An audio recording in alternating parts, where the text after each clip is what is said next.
Hey guys, welcome back to episode 2 of Potentially Great. This is so exciting that I'm actually doing an episode 2. I've been looking forward to this all day today. As usual, I hope that your face was washed at some point today. You might be driving somewhere, you might be getting ready for bed. I hope that you're either in comfy clothes or that you're feeling good for your day. And I hope you have something to drink because it's important to stay hydrated. ASMR. I know I said I wouldn't do that again in the first episode, but I kind of liked it. I'm drinking caffeinated tea right now. It's 11:30 p.m. Don't know why I do these things. Also, disclaimer, if you hear any background noise, my dog's in my bed right now and she snores and moves and licks and she does all the dog things. So that's just something that might be in the background of this video. Today, I'm talking about something that has been on my mind for a while because it's been on my face for a while. And I purposely didn't put on the acne patches that I usually put on because I wanted to bare my face while I bare my soul to you. Because we're talking about acne today in your early 20s. I just feel like it's something that's never talked about, honestly.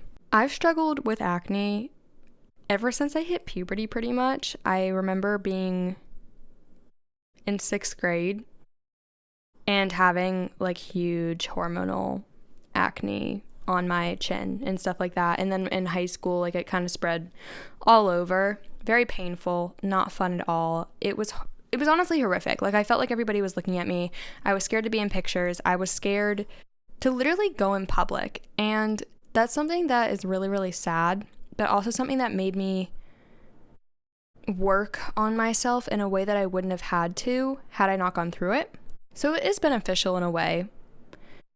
Do I wish I had never gone through it? Of course. However, I did, and it is, and it was, and it will be, so whatever. To be honest, the meanest people I've ever met in my life are the people who have never had acne in their life, or like only ever broke out once or twice. I'm just saying maybe it's a coincidence. Kind people get acne. That's the way it is. I've also been on many different types of medication for acne growing up. Starting around probably 15, I actually went on birth control for acne. And I also went on spironolactone, tretinoin, and clindamycin. Tretinoin and clindamycin are topicals.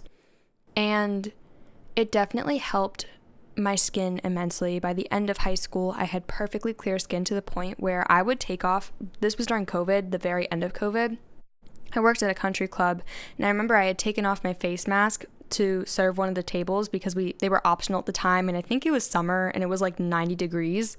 So I was just like, I genuinely can't do this. Like I was going to try and wear it because I have an autoimmune disease, but I was like, I am going to pass out if I keep wearing this. I had taken it off and I went to one of the tables and the lady looked at me and she was like, "Oh my God, is that really your skin?"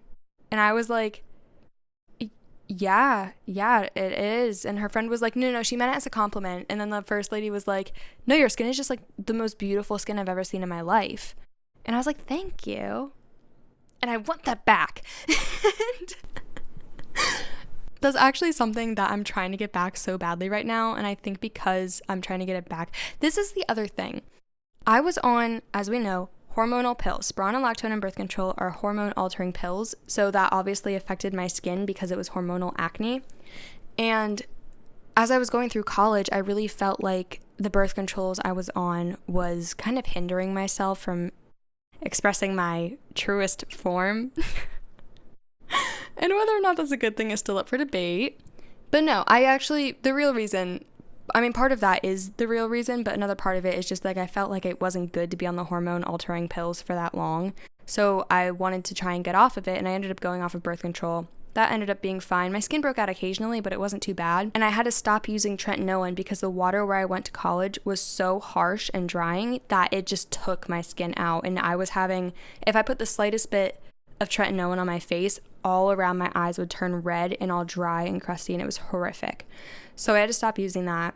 And then after I graduated in December, the day after graduation, I decided to stop spironolactone so that I could try and control the acne in a more natural way, because it felt like the spironolactone wasn't doing its job at that point because I was still breaking out occasionally. Nowhere close to as bad as it is now.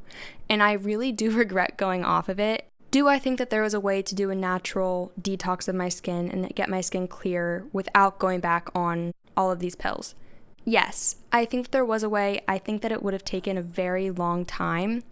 And unfortunately, as an actress, I don't have that luxury. It's really stressful going to shoots and not knowing whether or not my skin is going to be clear because I don't want to disappoint the people who cast me. But at the same time, I don't really have control over it. So I've been on the skin healing journey at this point for probably, July, 7 months. I mean, I went back on spironolactone pretty quickly because I really wanted to try and do it a natural way. I was doing seed cycling, I was doing all of these things, and I was just like, this isn't working. I changed all of my products so that none of them were comedogenic. That didn't do anything. My skin kept getting worse. I went to my dermatologist. She recommended the same thing. She actually recommended something at first that was $250, and I was like, girl, I want my skin to be clear. I do not have the funds to do that more than once. But we're on this journey. It is kind of getting better. It really ebbs and flows. At the moment, if you want to look at my skin, if you're watching the video of this, I have all of this. This is kind of more scarring. The reason it's red, okay, I do pick at my skin. Don't do that. But along with that, the reason it's red is because for some reason, acne doesn't come in as just like a bump for me. Like it gets red or it gets painful. And then I'm like, I have to get this out of my skin because it's going to make me crazy. Like it hurts so bad. All along here, I have just like painful cystic acne. Don't know why. Don't know where it came from. This side is pretty much clear except for this one here and then this. And then my forehead actually cleared up pretty well. It wasn't looking like that last week. So it's getting better. But no, I have some shoots this weekend that I'm really, really nervous about, if I'm being honest. It'll be fine. Everything always works out for me. But beside the point truly is, if you are an adult and you're struggling with acne, if you're not in high school and you're struggling with acne and you feel like you're the only person, because let's be honest, we're going online and we're like, how are all these people's skin so clear? And we know about the beauty filter, we know about Photoshop and skin healing tools and touch-ups and everything like that. But at the same time, like, I feel like I'm even walking in public and I'm looking at everybody and I'm like, how did everybody's skin get so clear? How am I the odd one out now? Back then, everybody was like this. You were special if you had clear skin. But now I'm like, damn. It's like the opposite now, which means I'm special. That's kind of cool, actually. I like how I put that. But even along with that, it really is, I guess, depending on the groups of people that you're in. Because if you're with actors, like, yeah, obviously their skin's going to be clear. But then if, like, when I'm at work, there's some people who have scarring. And then I find out that they're in high school and I'm like, okay. But no, I feel like it's just such a weird transition period because, like, yes, hormones be going crazy, especially having been on birth control and hormonal acne pills. Of course, my hormones are going to go whack after I go off of it. I don't have the time to let them go whack. I wish I did. I don't. Something that I actually want to talk about is confidence when it comes to having acne. I think at this point in my life, it's not really affecting my confidence so much. I do catch myself occasionally kind of darting eyes back and forth, not being able to maintain eye contact. But back in high school, when it was really, really bad, my freshman year especially, is kind of when it was the worst with my confidence. I mean, I had no confidence at that point, really. I remember there's actually a turning point in my freshman year of high school. And I remember this so vividly because it made me want to love myself, and it made me also realize that I didn't. Because freshman year at homecoming, I was at the parade with some friends and a photographer came up to us with his camera and he was like, oh, like, smile, girls. And I kid you not, I screamed and ran. I did not want to be in that picture. And I'm like, I remember stopping in that moment and thinking and being like, I never want to have that reaction again when someone points a camera at me. What the hell was that? And after that, I made it a point every time I woke up in the morning, looked in that mirror, 3 things that I loved about myself. I didn't care if it was my hair. I didn't care if it was my nose. I didn't care. Maybe there was a part of my skin that looked really clear that day. Who knows what it was? It didn't matter. It was 3 things that I loved about myself. I forced myself to take pictures of myself. I hated it. I didn't want to do it. I didn't look at them again, but I took the picture. Any single time that I try to degrade myself and be like, oh, like, I'm just not pretty. Like, today's, like, not a pretty day for me. Like, I'm just not. No, girl, there's a part of you that's pretty. And I just kept reminding myself of that. And I think because of that, it really helped my confidence and it helped me. Oh, one of the other things I did, this is important. I forced myself to maintain eye contact with people. I think I maintained too much eye contact. I think sometimes it was a little scary, I'm not going to lie. But what that did was make me realize, hey, I'm still alive. They're still alive. They're not going to die by looking at me because I have acne. And I'm sure some of you might be thinking, okay, Haley, that's a bit of an exaggeration, don't you think? No, I don't think. Because that's exactly what it felt like. One of the other things as well, and I feel like this is something that a lot of people with acne struggle with, is just feeling inferior to people, or not even feeling inferior, but just kind of feeling like you're not really worthy of having good people in your life. And one of the things that I personally did to combat that when I was in high school was to have sleepovers with my friends, wash my face, not wear any makeup around them, even see them, even if we weren't having a sleepover and we were just hanging out for the day together, I wouldn't wear makeup purposely because I figured if they don't love me with all of this on my face when I don't look my best, then they don't love me. And that's okay, and I don't want them in my life. And I will say that I do have the mindset that I would rather be alone than with bad people, which I will definitely be going into further in a different video. But I think that general idea is a pretty good one. Because yeah, you don't want to be around people who don't love you when you aren't at your best. Especially when it's something that you can't even help. Like, if somebody didn't love you because of that, come on. They never loved you in the first place. Hard truth to swallow, but the truth. Even some of the worst people that I knew in my life didn't care that I had acne. That's how insignificant it is. And I think that right now for me, the only reason that it feels significant is because my career kind of relies on it clearing up. But other than that, it literally would not matter.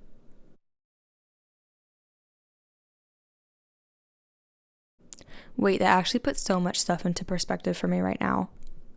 Like, it doesn't matter. It literally doesn't matter. I'm alive. I'm fine. I'm breathing. I woke up today. I have people that love me. I hope you have people that love you. If you feel like you don't, I love you. And you're going to be like, Haley, you don't even know me. Yes, I do, because you're watching this podcast, and that means that you and I have something in common. Therefore, I love you. Sorry, I'm in awe of the fact that I just made myself feel so insignificant in that moment, and I loved it.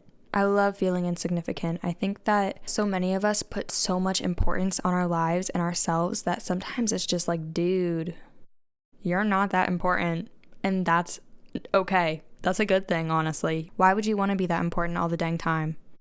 It's exhausting. It's exhausting to constantly look in the mirror and be like, ugh, another breakout. God, today's gonna suck because my skin's broken out. Today is gonna be horrible because of something that I literally do not have control over. It's exhausting and it's such a waste of time to do. And I was just complaining in the last episode about how little time I have. I'm gonna spend that time obsessing over something that I can't control? Please. I'm so happy that I did this episode. I know that I talked for a good long while about like my skin history. I didn't even touch on the fact that I've been dairy free for 6 years. Not even 6 years. Guys, it's been 8 years. That's insane. I've been dairy free for 8 years because I initially went off because of my acne, but I also had really bad stomach aches because I was like severely lactose intolerant. So that was probably part of it.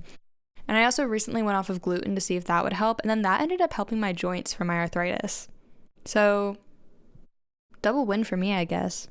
All right, well, moral of the story here is that 1, you have the power to build your own confidence and self-love, which I know you know. Everybody goes, just love yourself, love yourself. Here's a guide on how to love yourself.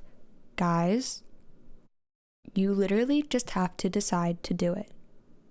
You just have to decide to do it. That's it. Once you hit rock bottom, the only thing that you can do is to decide to love yourself. And I hope you don't hit rock bottom. I hope that that's something that you never get to. So decide now. Decide now to do these things, to take actions to love yourself. Anytime you hear that negative voice in your head, I want you to think, no, stop talking. You're just a voice in my head. You don't control anything around me. You don't control me. Look in that mirror every single day when you wake up. Any single time you look in the mirror, 3 things you love about yourself. It can be the same 3 things all day. It can be so little. It can be your outfit. It can be, I love that I'm kind. There were days where I could not find anything physical that I loved about myself. So I went, I love how funny I am. I like how my laugh sounds when somebody makes me laugh really hard. Like, it can literally be anything. I like that sandwich I made earlier. I think that was one of them. I think I remember that actually. Make yourself make eye contact with people. Show your skin around your friends. If they leave, they're not your friends. And that's also such a weird thing to do, like to not be friends with somebody because of their acne. Okay, freak alert. And lastly, the real genuine moral of the story. Nothing is that important. Truly, nothing is that important. I used to think this all the time about the minimum wage jobs I would work. When I would see managers stressing out over the smallest things, I'd be like, guys, nothing is that important. Like, we're in the middle of nowhere. Nobody really cares. Well, here I am in the middle of nowhere thinking that everybody cares about my acne. Because I care about my acne. But I can care about it and not hate it. I can care about it and be okay with it. Because at the end of the day, the only thing that really matters is the fact that I did stuff. That's literally it. I did stuff today. Doesn't matter what it was. I did stuff. And I'm really lucky to be able to do stuff. All right. This was a longer episode than I anticipated, but I hope that you enjoyed. I hope that you got something from it, at least within the last 8 minutes. And I hope that you have a lovely, lovely night. It'll get better. Your skin will clear up. This isn't forever. We got this. We're in this together. Good night. Or good day. I don't know when you're listening to this. Bye.